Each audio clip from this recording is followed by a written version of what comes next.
In addition to using these actions to move the record through its life cycle by using the resolve, the assign to, the change status action, your communication is going to happen right here through Alloy as well. Notify requester is going to send out an email to the end user. All right. And that gives you the capability of passing not only the email, but also perhaps a link to the knowledge base, instructions using snippets,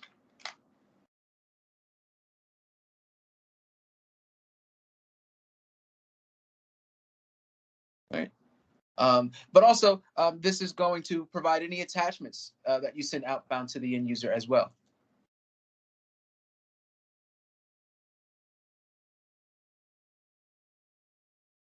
All right. And those notifications that you send out, well, the action that you execute is logged here as activity.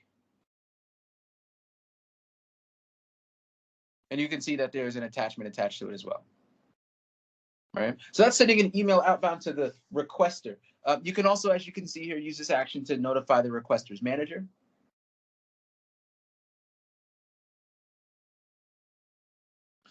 You can also use this actions here to send a notification to the technician. So if you are not working that particular case, you can send an email to the tech. That is.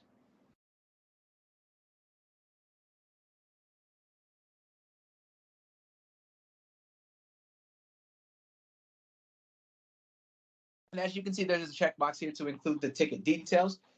So the activity that's already been logged here in the ticket will be included in your outgoing email.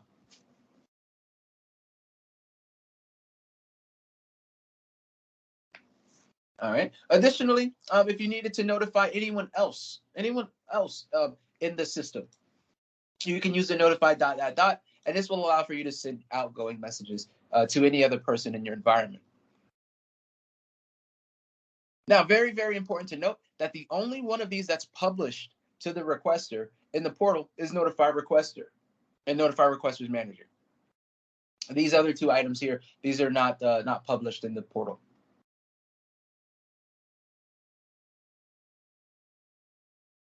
All right, and that's how you go about communicating with the end user, along with the notifications that are going out here. Resolving a ticket would also send out an outbound message to the end user.